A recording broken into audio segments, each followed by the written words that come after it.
In the forest society. देखो ना मेरे पीछे फॉरेस्ट है, ठीक है, मैं फॉरेस्ट सोसाइटी में हूँ और हमारे यहाँ पे जो चैप्टर हम पढ़ने वाले, क्योंकि हम हिस्ट्री में है तो कोलोनियलिज्म जो है वो शुरू हो गया है ना। अब हम जो पढ़ने वाले हैं that is colonialism. 8th standard में भी हमने पढ़ा था कॉलोनीज़ के बारे में, ब्रिटिश के बारे में। अभी हम कोलोनियलिज्म के बारे में पढ़ रहे हैं, forest society and colonialism.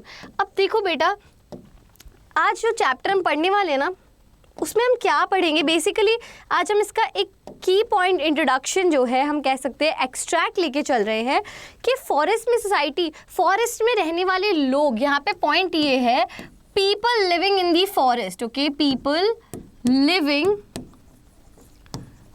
In the forest, उन लोगों के बारे में हम पढ़ेंगे, उनकी क्या लाइफस्टाइल थी, उनका कल्चर क्या था, वो क्या करते थे और आखिर वो कोलोनियलिज्म के साथ क्यों इस चैप्टर में आ रहे हैं, ठीक है, इनका और इनका क्या रिलेशन है, ठीक है, इनका और इनका रिलेशन, क्वेश्चन मार्क बना रही थी मैं यहाँ पे, इनका और इनका रिलेशन क्या है ये हमें फाइंड आउट करना पड़ेगा, ठीक है। तो थोड़ा बहुत इंट्रोडक्शन के तौर पर हम इसको डिस्कस करते हैं कि आखिर क्या हुआ, ओके। सबसे पहले तो बेटा देखो, एक सबसे इम्पॉर्टेंट बात होती है, वो बात क्या होती है कि अपने आसपास, अपनी स्कूल में, अपने घर में, अपने हम कह सकते हैं अराउंड में वो चीज़ें देखो जो कि फॉरेस्ट से बनी है। मेरे आसपास क्या है, मेरे आसपास में जो मेरे सामने टेबल रखी है वो वुड से बनी है, और वुड डेफिनेटली, वुड के जो ट्रीज़ है, जहाँ जिन ट्रीज़ से वुड आया होगा, ये जिनसे फर्नीचर बना है, वो ऑब्वियसली फॉरेस्ट से होगा। तो there are several, plenty of things, ठीक है, ये ऑल द थिंग्स जो लिखा हुआ है ना, यहाँ पे इसकी जगह पे लिखना चाहिए था प्लेंटी ऑफ थिंग्स, ठीक है। प्लेंटी ऑफ थिंग्स हम कह सकते हैं कहाँ से आती है, फॉरेस्ट से आती है बेटा, ठीक है। अब देखो, the paper in the book हम कह सकते हैं, जो आप पढ़ रहे हो उस बुक में पेपर, ठीक है। डेस्क और टेबल का एग्जाम्पल मेरा सही था। डोर्स और विंडोज़, हाँ मेरे सामने जो डोर है वो भी, ठीक है, विंडोज़ भी। डाई, जो हम अपने कपड़ों को कलर करने के लिए, अब देखो किसी को आपने देखा होगा अड्डा की ब्लैक टी शर्ट, मैंने ब्लैक पहनी है, कोई रेड भी पहनता है, कोई ग्रे भी पहनता है, कोई वाइट भी पहनता है, ऐसा कैसे होता है, ठीक है। तो ये डाइज जो होते हैं, ये कलर्स होते हैं जो हमारे क्लोथ्स को कलर करते हैं, ये वो डाइज होते हैं, ठीक है।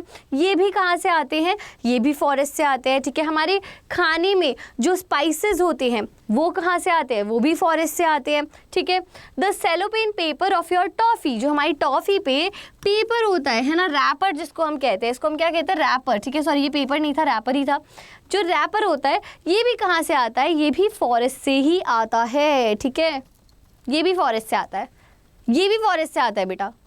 तेंदू लीफ जो कि बीड़ी में होती है, बीड़ी अंकल पीते हैं ना, गाने वाने भी बने हुए हैं, मैं तो नहीं बोलूँगी इसके बारे में, बट ठीक है ना, पता तो है आपको, क्योंकि वो बहुत ज़्यादा बिकती है, कमर्शियल प्रोडक्ट है, तो उसमें भी जो लीफ होती है वो भी फॉरेस्ट से आती है। गम हो गया, हनी हो गया, गम ये वाला नहीं बेटा, गम कौन सा वाला, चिपकने वाला, ठीक है, चिपकू गम है ना, वो कहाँ से आता है, वो भी फॉरेस्ट से आता है। हनी कहाँ से आता है, फॉरेस्ट से आता है। कॉफ़ी कहाँ से आता है, फॉरेस्ट से आती है, ठीक है। टी कहाँ से आती है, फॉरेस्ट से। रबर भी फॉरेस्ट से। ये सारे के सारे फॉरेस्ट प्रोडक्ट हैं बेटा, ओके। ये सब कहाँ से आते हैं, फॉरेस्ट से ही आते हैं। अब देखें, कुछ चीज़ें ऐसी है, ये सारी जो पहले बताई ये तो बहुत ही बेसिक चीज़ है, कुछ चीज़ें ऐसी है जो भी बहुत अलग अलग, मतलब हम समझ सकते हैं फॉरेस्ट की वैल्यू कितनी है। जो चॉकलेट हम खाते हैं, उस चॉकलेट में जो मॉइस्चर होता है, जो ऑयल होता है, वो कहाँ से आता है, वो सेल सीड से आता है, ठीक है ना। इसमें टैनिन हम कह सकते हैं, टैनिन जो है वो यूज़ किया जाता है लेदर की स्किन को कवर करने के लिए, हम समझ सकते हैं, ठीक है। ठीक है, हम कह सकते हैं जो टैनिन होती है, टैनिन लेदर की हम कह सकते हैं use to convert skins and hides into leather, ठीक है। या हम कह सकते हैं जो हर्ब्स और रूट्स होती हैं जो कि मेडिसिनल पर्पस के लिए यूज़ की जाती हैं, है ना। हर्ब्स और रूट्स जो कि दवाइयों के लिए यूज़ की जाती हैं, वो भी फॉरेस्ट में मिलती है। तो मेडिसिन्स में भी फॉरेस्ट आ रहा है, हर चीज़ में फॉरेस्ट आ रहा है। हमारी फेवरेट चॉकलेट्स में भी फॉरेस्ट का ही प्रोडक्ट आ रहा है। फॉरेस्ट जो होते हैं वो बैम्बू भी प्रोवाइड करते हैं, कई लोगों के रहने के लिए बैम्बू भी फॉरेस्ट ही प्रोवाइड करते हैं, okay. Would for fuel, grass, charcoal, packaging, fruits, flowers, animals, birds, what not, so many other things, what not, सब कुछ कौन प्रोवाइड कर रहा है, फॉरेस्ट ही तो प्रोवाइड कर रहे हैं, everything is provided by forest only. Getting my point? तो हमें समझना चाहिए कि सब कुछ हमें फॉरेस्ट से मिल रहा है, यानी फॉरेस्ट कितना वैल्यूएबल होगा। और ये वैल्यू समझता कौन है फॉरेस्ट की? फॉरेस्ट के लोग, है ना। फॉरेस्ट के लोग ही तो समझते हैं बेटा, फॉरेस्ट की जो वैल्यू है ये कौन समझता है? फॉरेस्ट के लोग ही तो समझते हैं। अमेज़न फॉरेस्ट में अगर आप देखोगे, देखो अमेज़न फॉरेस्ट हम कहाँ पहुँच गए, है ना, वेस्टर्न घाट्स अगर हम पहुंच गए, ठीक है, या फिर हम सिर्फ वेस्टर्न घाट्स की बात करें तो 500 अलग अलग तरह के प्लांट स्पीसीज हैं, अलग अलग तरह के प्लांट्स हैं फॉरेस्ट में। एक फॉरेस्ट पैच को, ये पूरे फॉरेस्ट की हम बात नहीं कर रहे, एक फॉरेस्ट पैच को निकाल लो, एक किसी भी जंगल को निकाल लो, उसमें आपको 500 अलग अलग तरह की स्पीसीज मिल जाएगी। सोच के देखो इसके बारे में, how interesting is that, right. A lot of this diversity is fast disappearing, लेकिन अभी ये डाइवर्सिटी उतनी है नहीं, ये डाइवर्सिटी जो है बहुत जल्दी डिसअपियर हो रही है बेटा, ठीक है। This diversity is disappearing between 1700 and 1995 की अगर हम बात करें, 1700 से 1995 वाला जो टाइम था वो इंडस्ट्रीज़ का टाइम था, ठीक है। इंडस्ट्रियलाइजेशन हुआ, है ना, फैक्ट्रीज लगने लगी, इंडस्ट्रीज सेटअप होने लगी, ठीक है। सेटअप ऑफ इंडस्ट्रीज हम कह सकते हैं, जब बहुत फास्ट पेस पे हुआ setup of industries at a very fast pace, pace मतलब स्पीड, ओके, बहुत फास्ट इंडस्ट्रीज जो है वो सेटअप हुई, ऑल राइट, है ना, हम कह सकते हैं। या फिर हम कह सकते हैं, देखो 13.9 मिलियन स्क्वायर किलोमीटर की अगर हम बात करें फॉरेस्ट की, या फिर 9.3% हम बात करें वर्ल्ड के टोटल एरिया की, तो वो सिर्फ, मतलब आप सोच रहे हो वर्ल्ड के टोटल एरिया की वो सिर्फ और सिर्फ इंडस्ट्रियल यूजेस के लिए क्लियर किया गया, कल्टीवेशन के लिए, पैस्चर्स के लिए, फ्यूल वुड के लिए, है ना। फॉरेस्ट को हटाया गया, आप समझ रहे हो, इंडस्ट्रीज को सेटअप करने के लिए फॉरेस्ट को हटाया गया, तो ये तो अच्छी बात नहीं थी। Was it a good thing? Tell me. चलो छत्तीसगढ़ के एक फॉरेस्ट होकर आते हैं, ठीक है। छत्तीसगढ़ के फॉरेस्ट, ये हमारे साथ हर जगह चलेंगे, ये बात ध्यान रखना। छत्तीसगढ़ के एक फॉरेस्ट की अगर हम बात करें तो देखो कितने ऊंचे ऊंचे ट्रीज हैं, यहाँ से इतने से दिख रहे हैं लोग, छोटे छोटे से इतने ऊंचे ऊंचे ट्रीज है ना।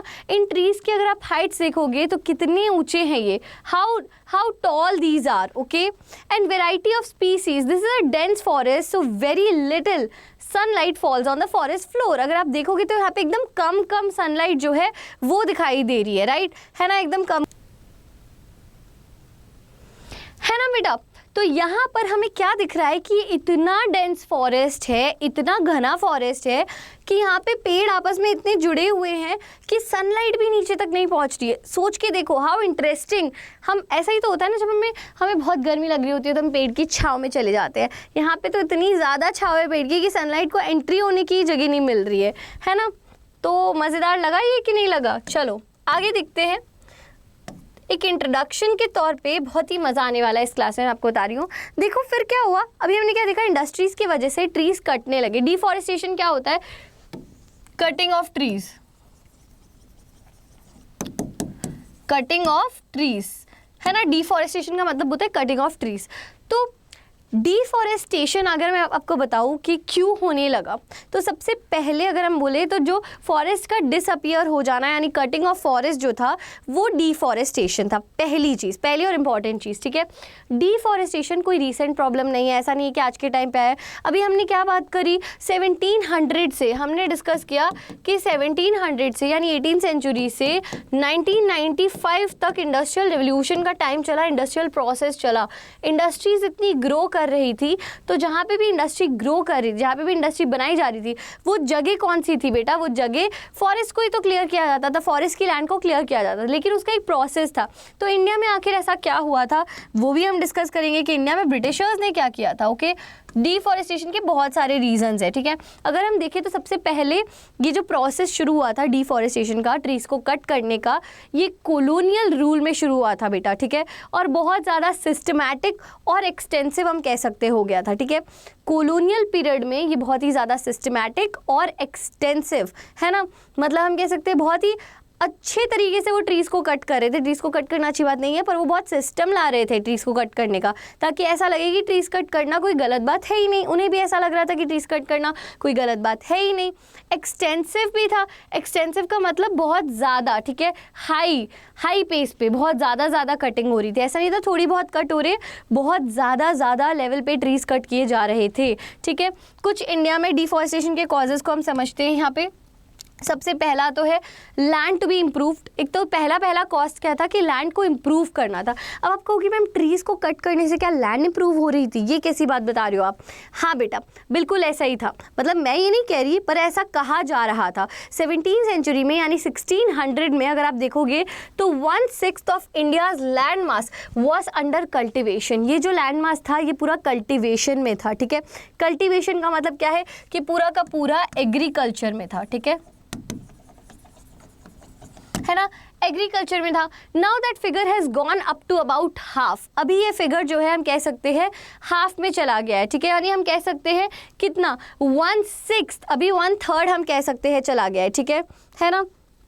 मतलब अब half of the India's area जो है हम कह सकते हैं मोर देन हाफ वो एग्रीकल्चर में, ठीक है। It's a good thing also अगर इस तरह से देखा जाए तो ये एक तो पहली चीज़ कि एग्रीकल्चर में था। अब आप सोचोगे कि मैम एग्रीकल्चर में था अगर ये, तो इससे डिफॉरेस्टेशन का क्या लेना देना है, ये तो बता दो।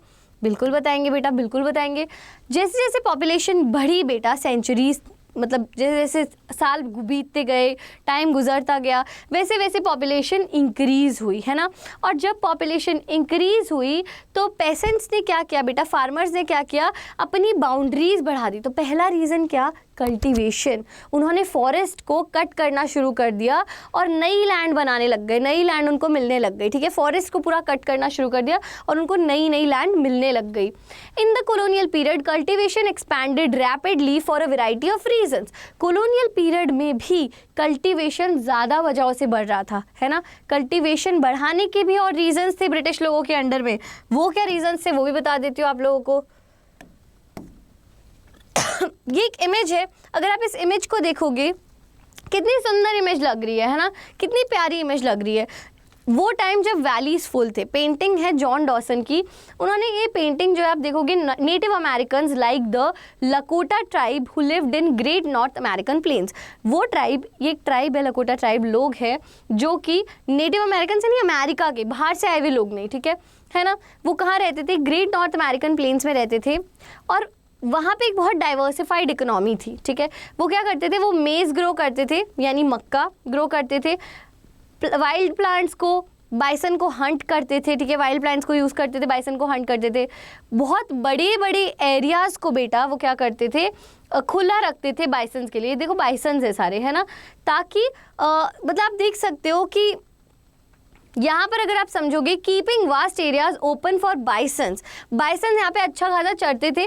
अब देखो जो ब्रिटिश लोग थे, इंग्लिश लोग जो आके सेटल हुए थे अमेरिका में, उनको लगता था कि ये एकदम फालतू की बात है, ये जो एरिया है ओपन रखना, इतना बड़ा लैंड को बाइसन्स के लिए खुला रखना वेस्टफुल है। आप लैंड ख़राब कर रहे हो, लैंड पे आप कुछ उगाओ, कुछ बड़ा अच्छा करो, बढ़िया करो, तो कोई बात है, नहीं तो कोई मतलब नहीं है। After the 1860s the बाइसन्स were killed in large number. 1860s के बाद में बाइसन्स को बहुत ज़्यादा मार दिया जाने लगा। मतलब समझ रहे हो, एक व्यू मिला आपको, एक आइडिया मिला कि भैया 22 मतलब खुली जगह देख के कौन खुश नहीं हो रहा है, इंग्लिश लोग यानी ब्रिटिश लोग खुश नहीं हो रहे थे। तो हमारे यहाँ पे भी खुली जगह को देख के वो कैसे खुश होते, ठीक है। तो सबसे पहले तो उन्होंने ये कहा कि भाई जो उन्होंने सबसे पहले कहा कि आप देखो ऐसी क्रॉप्स ग्रो करो जिससे पैसा आए, ठीक है। और पैसा किसके जेब में जाए, उन लोगों के। तो जूट, शुगर, वीट, कॉटन, ऐसी हम कह सकते हैं कमर्शियल क्रॉप्स को। कमर्शियल क्रॉप्स क्या होती हैं, जिनको बेचा जा सके, जिनसे प्रॉफिट अर्न किया जा सके, ठीक है। टू अर्न प्रॉफिट, इनसे प्रॉफिट अर्न किया जा सकता है, ठीक है। इनको ग्रो करो। पहली चीज़ तो उन्होंने ये कही थी कि इनको ग्रो करो। Demand for these crops increase in 19th century.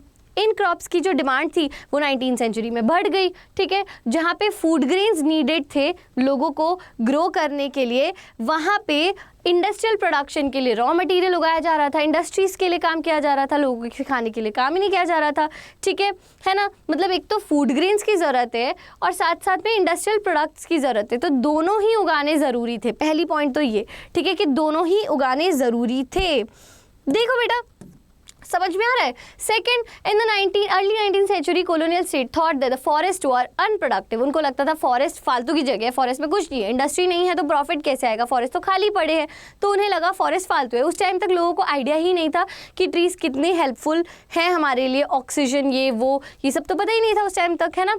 उन्हें कंसिडर किया जाता था कि ये तो जंगल है भाई, और इसको कल्टिवेशन में लाओ भाई, यहाँ पे फार्मिंग करो, एग्रीकल्चर करो, और यहाँ पे एग्रीकल्चरल प्रोडक्ट्स जो है वो उगाओ, रेवेन्यू कमाओ, इनकम कमाओ। तो उस टाइम पे उनके दिमाग में सिर्फ और सिर्फ एक ही चीज़ चल रही थी बच्चों, जो थी उनकी इनकम को कैसे इन्हांस किया जाए, पैसा कैसे बनाया जाए, सिर्फ इसी पे काम चल रहा था, और इसीलिए फॉरेस्ट कट किए गए। तो सोचो, ये तो सिर्फ एक झलक थी इस चैप्टर की।